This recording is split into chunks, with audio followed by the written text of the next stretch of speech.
We are back in 2011, dudes and dudettes, coming to you in low definition and on a mission. That mission? Just don't forget how to have fun.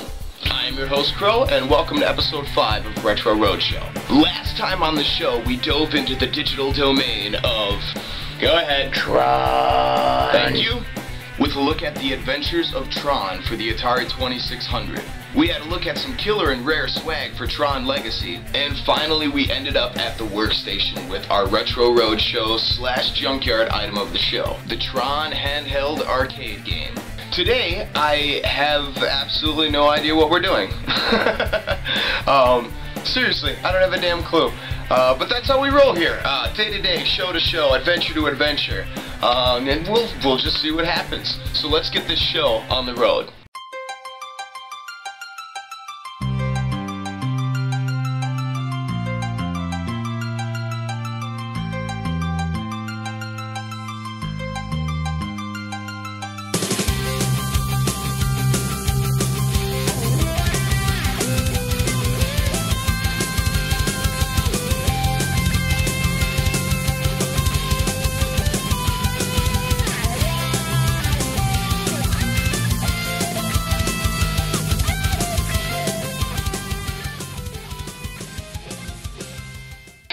Well, dudes and dudettes, we are back, and man, do we have a cool show for you guys today. I just have to figure out what I'm going to... What is that? What? A package, Mr. Crow. Yeah? Right on, dude. Nice. Look, it even says Retro Roadshow. How cool is that, huh? Wow, I never thought I'd actually ever... Wait a minute. Who are you? I work for you, Mr. Crow. You work for me. I'm part of the tech team, Mr. Crow. I have a tech team? Yes, in the basement. What do you guys do all the time? Oh, as if you haven't noticed. What am I supposed to notice? Oh, just all of the little effects and fun powers you've been using lately. No, that's me, dude. I do all that stuff. Think about it. Have you ever used your little TV powers anywhere besides the show? Yes, you're right. That's right. We handle it all. Okay, but what about the time when I had the games? That was us. You were on the show then. We made them appear. Yeah, but when I made them disappear. No. Okay. You were on the show then, too. Good point. No, alright, tech dude, prove it, huh? Fine. Yeah! Dude, what are you doing? Put it back, dude, not cool. Put it back now. Yeah, not even close, dude, seriously. Put it back the way it was before. Seriously!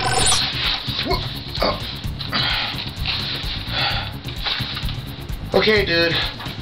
I think we got off on the wrong foot. I'm sorry. Okay.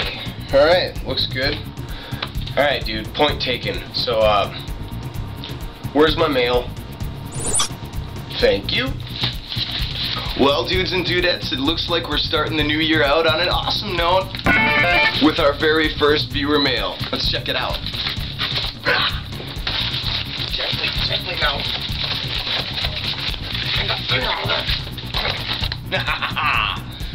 Let's see, what do we got here?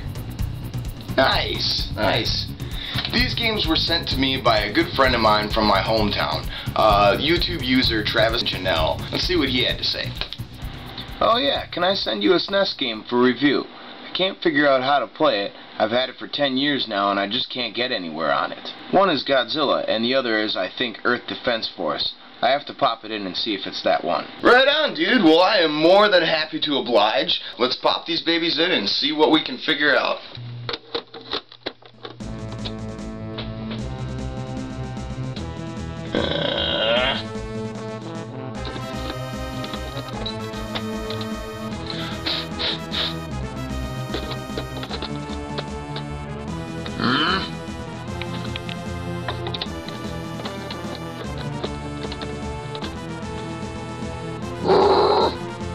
Well, looks like we got a problem. And what happens when we have a problem? To the workstation! Alright, down here at the workstation, and first of all, we're going to need a couple of things. Goo Gone. Very important stuff. Be careful, though, not to ever get it on any of the labels. This is not for cleaning labels, just for cleaning the plastic. Q-tips, of course, And third, you're going to need some sort of glass cleaner. And last but not least, you need your games. Alright, first let's take a look at Super Godzilla. You can see this one has the most noticeable cosmetic flaws on it. And there is a little bit of writing on there. I'm not going to show the name, of course, but all this little stuff here, if you can see that, the grime and the just little spots and stuff, that's what this stuff is for. Now you're going to take a little bit of the Goo Gone and put it on either paper towel or a cotton swab or whatever you want to put it on there. Get a little bit on there, and you're going to want to coat the plastic and any things that you want to get off of the plastic. Give it a good coat. Get both sides. And make sure you don't get this stuff, or at least too much of it, on your fingers, because it's not going to kill you right away, but it's not going to make your teeth white and add 10 years to your life, that's for sure. Okay, and then you're going to let that sit for a little bit. While we're waiting for that, we are going to start on Earth Defense Force here. You just want to get a decent coating on there. Depending on how much grime is present, you may want to put on a heavier coat. You can very, very quickly use this to clean the label part 2, but do not leave it on there for very long, because it will destroy the coloring and stuff like that if left, and clean it very well afterwards. And in case you're wondering, it does help with these labels too. You can see just right nice and easy they come off, and it gets rid of all the sticky crap too. You can just peel it off like the day it was put on there. But you can see what that would do to this label if you get it on there, so be very, very careful when you use this stuff. And we'll let those sit for about 5 minutes, and then we'll be back. Alright, we've let them sit for a few minutes, and we're actually going to go back with the same paper towel that we used to wipe them down. And we're just going to put a little bit of pressure on the spots and see if we can't get some of the dirt to come loose here. Now, I'm obviously going through this a little quicker than usual. If you really want to get the fine details, like the little cracks and stuff like that, they're cleaned, you're going to have to spend a little bit more time than I'm spending right here. But this is just a good touch-up job. Make them look kind of new again. There's that one. And this black one, I don't know about that one. Yeah, that's good for now. You can get these little creases too. If you got time, go through them with your nail. The sides. Now you're going to want to take another paper towel that's a little bit damp and start wiping this stuff off. Once again, try not to get the water on the label. If you do, that's fine. Just take a dry paper towel, wipe it off real quick. No harm done. Just get the Goo Gone off of there and towel it dry. Now these spots can be kind of tricky. I used the end of this thing to get the Goo Gone in there, and you can see, look at that, blech, nasty. Use your little wet thing, blow the water right out, gone. So there it is, all cleaned up, looks nice. Now we're going to jump into the other problem that these things have, and that is these puppies in here, the pins. If you don't keep these clean, which I can see they're a little dusty, some of them look a little corroded too. So let's see what we can do about that. Okay, for this portion what you're going to need is a couple Q-tips and your window cleaner. You're going to put just a little bit of window cleaner on the Q-tip, just enough to get it damp. And what you'll do is you will just lightly brush it over the contacts, front, top, and bottom. Get them damp like that so that you're not concentrating all of your cleaner in one spot. And you can already see just by doing that. You see that stuff? That is what keeps your games from playing. They're not broken, they're just freaking filthy. And that happens over time. Just sitting in closets, it's metal, there's moisture in the air, it will oxidize, and the contacts go bad. Don't worry about putting a little bit of pressure on these, there's nothing wrong with that. And then of course use the other end of your Q-tip to dry off the contacts once you're finished. And when they're nice and clean like that, you'll actually see the reflection. You can see those lines along the back of the cartridge. That is the reflection of each pin. Nice and shiny just like that. Beautiful. And now, my friend, you have a nicely clean, sharp-looking, fully working Super Nintendo cart. And you can use this technique for any number of games out there, as long as they're cartridge-based. It's nothing new. There's a lot of people who have talked about it, but I figured I'd just throw it in there for you in case anybody is new to the world of cartridge gaming, because this is an essential piece of knowledge that you will need in order to continue to enjoy your games. So let's head back up and pop this baby in and see how it works. Haha, we are victorious. Just goes to show you that keeping your games clean makes a big difference. Okay, let's get moving here, and I guess we'll just go with the first weapon here. What was it? The Vulcan? Sounds pretty rockin'. Looks pretty rockin', yeah! Pow!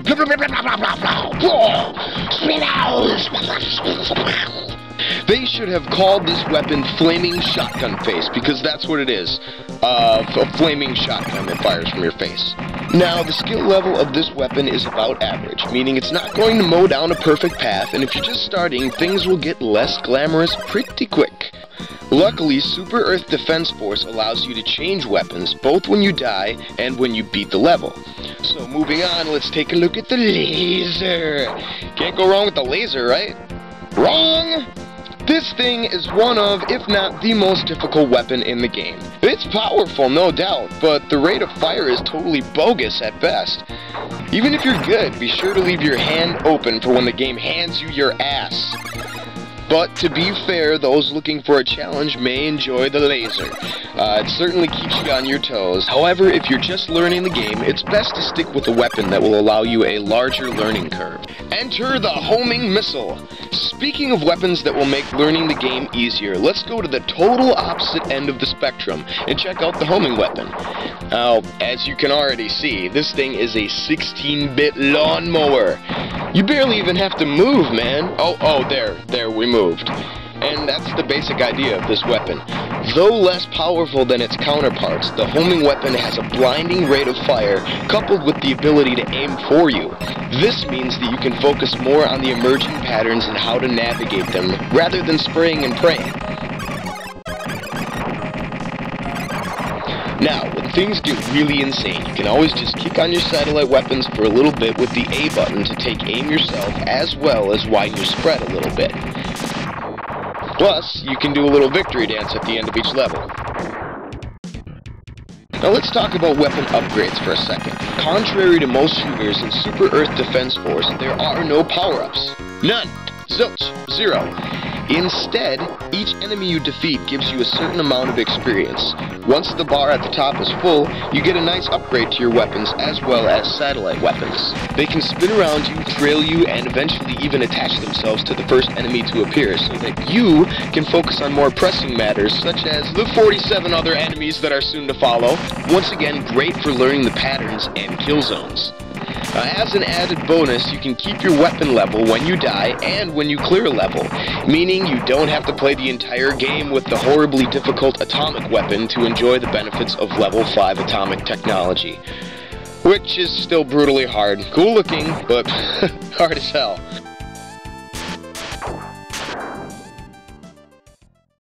Now what else do we got here? We got the photon weapon and the exploder weapon, which are just about on par with the Vulcan. We have grenades, which are strange.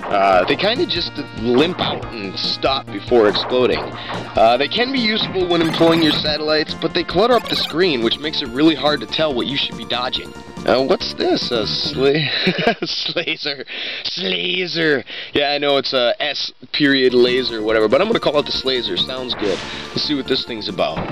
Yeah, now this is pretty much the perfect example of do-it-yourself combined with does-it-for-you. This is really cool here. It doesn't do too much for you. It doesn't just home in on every enemy and just mow them down mercilessly. You do have to do a little bit of your own work, but it does make shooting above, below, and behind you a lot easier. It doesn't take the skill out like the homing missile does, but it does make it a little bit more manageable in some of the more cluttered areas of the game, for sure. Now overall, for the most rounded challenge, I recommend picking the Slazer above any of the other weapons. The Vulcan is good, and the homing missiles are fun, but the Slazer just kind of balances it out overall. So in summary, Super Earth Defense Force is a totally rad shooter. A little bit unconventional, but it doesn't hamper it in any way, shape, or form. The unique leveling system of the weapons is well balanced, it's not too sluggish, and it really seems to add a level of depth to the game that just picking up power-ups doesn't really satisfy for me. But that's just my opinion. All in all, I would say that this game is a must-have for any spaceship shooter fan. It's probably not the best shooter that I've ever played in my life, but it's definitely not even close to being bad. The soundtrack's awesome, the graphics are awesome, the gameplay is awesome, the challenge is variable, and overall it's just a great piece to have in your collection and enjoy. That being said, let's keep going and check out the next game. Now, the second game we have is Super Godzilla, and, you know, I can't do this. I can't do this review like this. We gotta do something. Hang on a second. You did not think that I would actually do a Godzilla review without including a cheesy and unsynced voiceover, did you? Well, my friend, you are a most worthy viewer. This is the way. This is the only way to introduce a Godzilla game. This is Super Godzilla!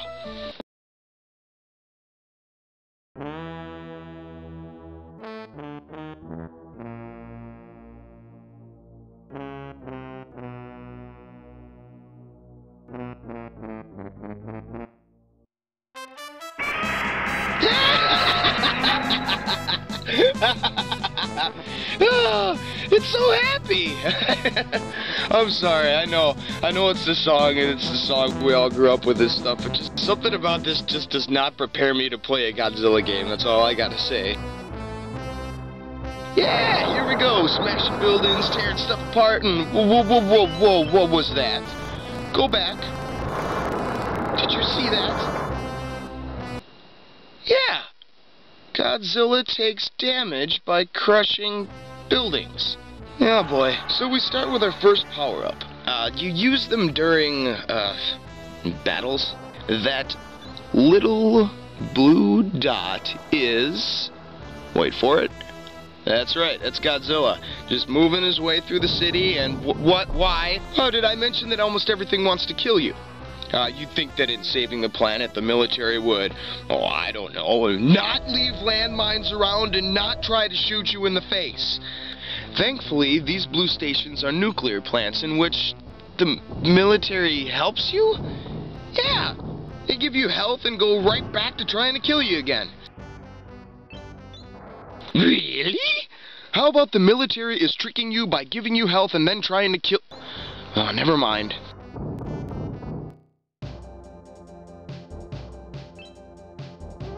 That's strange. What's strange? King Ghidorah should be at this point. Ah! Whoa, and there he is. Now, this is where things begin to get confusing and frustrating. Our bipolar military tries to give a few hints on how to win, but they're pretty much useless unless you already know the basics of the game. So the general idea in these battles is you both have fighting spirit meters, both Godzilla and his opponent. These meters are going to go up and down, back and forth, seemingly at random. Now, the one strategy that I've kind of employed here is that when I see the enemy's fighting spirits start to rise, I back off, meaning I move away from the enemy. As soon as this fighting spirit starts to go down, I rock the controller back towards the enemy, and it seems to bring his down a little bit more while boosting mine. Repeating this process will get your fighting spirit up to the top, which ensures that you have more powerful attacks. When you finally get up to him and give him a good smack, you're going to move back on the control stick until you find an attack that scrolls in the lower box here that you find suitable for your battle. Now, my basic strategy is that once I get in and start hitting these guys, I keep hammering, and you should too, because seriously, they're not going to give you a chance once you move away from them. So take every opportunity you can to just beat the living hell out of these dudes, because they will do the same to you. This gameplay can be very frustrating, intimidating, frustrating. Did I mention frustrating? And it can be frustrating. Yeah. What's that? What's that UFO? Well, that's what it is. It's a UFO. Could that mean that... aliens. Yeah, you're damn right we're tough. Let's see what you got, alien dudes. The cinematics are really not that bad. In fact, they are pretty much the only redeeming factor to this game. It's just a shame that so much effort was put into these cutscenes when a bit more effort could have been made to, I don't know, make the game more interesting. Some of these are quite humorous, though. Yeah, get away! What the... Oh, that was freaky. Overall, this is an interesting fighting game that just sort of missed the sweet spot for Godzilla fans. The less than exciting levels and blisteringly frustrating combat system make this game a chore to finish. The varied cutscenes and monster art are literally the only saving grace to this game in my eyes. For that reason, Super Godzilla would make an interesting addition to a collection. Not fun, Not insane, just interesting. Well, unfortunately, that is about all the time we have for this show, dudes and dudettes. I want to thank you guys for watching once again. And remember, if you like the show, let me know, let your friends know, share it with people you like, whatever you want to do. I appreciate the support, you guys. I never expected this to grow into what it's growing into. We're going to be here on a more regular basis from now on, so that is definitely a good thing. I'm looking forward to making more awesome shows for you guys. And looking forward to hear what you have to say. So as always, dudes and dudettes, stay tuned, stay rad, keep playing.